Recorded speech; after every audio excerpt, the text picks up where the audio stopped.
好，今日咧我哋就整一個苦瓜蘋果汁。咁我因為琴日見到喺街度見到好多白苦瓜，咁唔係成日有得買嘅，即係咯，我即係唔係成日見到啦。咁我見到就好想買啊。咁當然一次過就唔使炸我4個咁多啦。咁我就將佢處理咗先。咁我就會切好佢，就唔洗嘅，因為洗咗就好容易壞。咁我就唔洗，就處理咗佢，放喺個盒度。咁每人可以攞少少出嚟炸。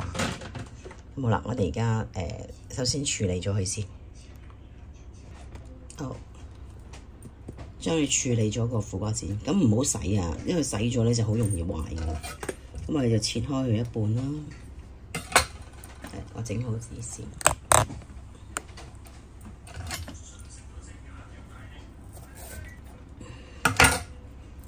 切開一半，因為佢有啲囊啊嘛，搣咗啲囊佢。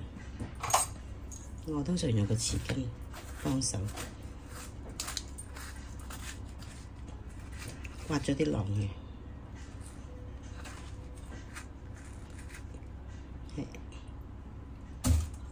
要繞啲囊。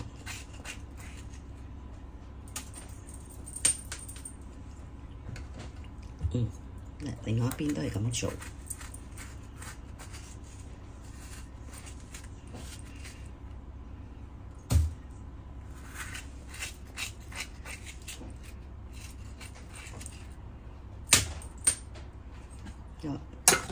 切咗佢，即係呢個框都唔要啦。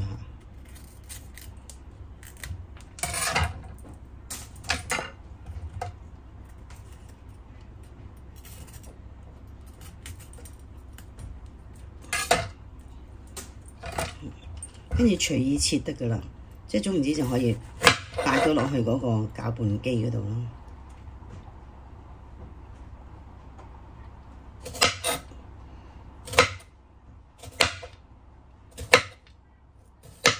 係啦，全部都係咁樣切就得噶啦。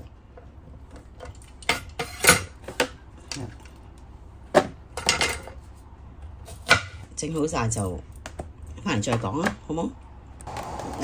咁我就切好晒啦，咁一盒好方便處理啦。咁我哋而家就切個蘋果，蘋果唔使批皮噶啦，係啦，唔使批皮。咁我哋攞嚟榨汁啫嘛。好，翻嚟再講下，整好翻嚟再講。蘋果要去心啦嚇，咁我去咗個心啦，用呢個嘢超級方便，用呢個整落去，咁我就連個心，咁就整咗出嚟啦。超級方便，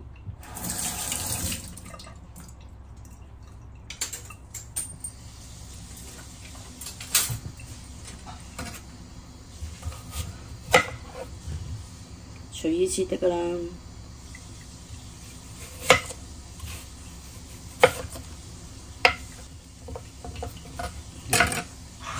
咁係啦，咁用幾多嗰個苦瓜用幾多就攞幾多出嚟啦。因為我2個人啊嘛，2個人份量，咁我就攞咁多。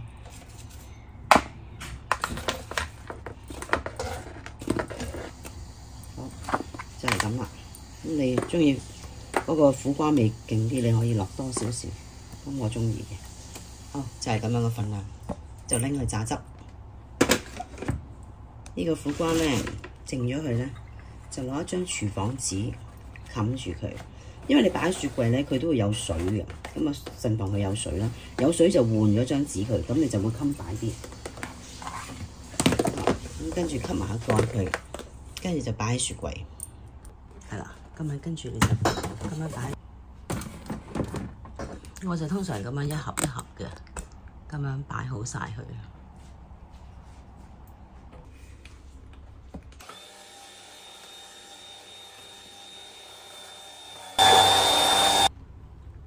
咁啊炸起噶啦，有咁多。咁啲泡你撥咗佢啦，唔好飲啲泡。啲泡我通常撥走佢。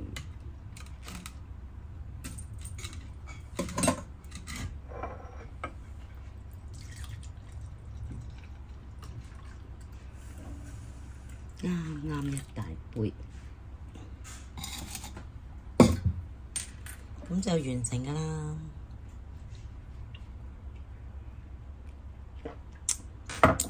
好好飲。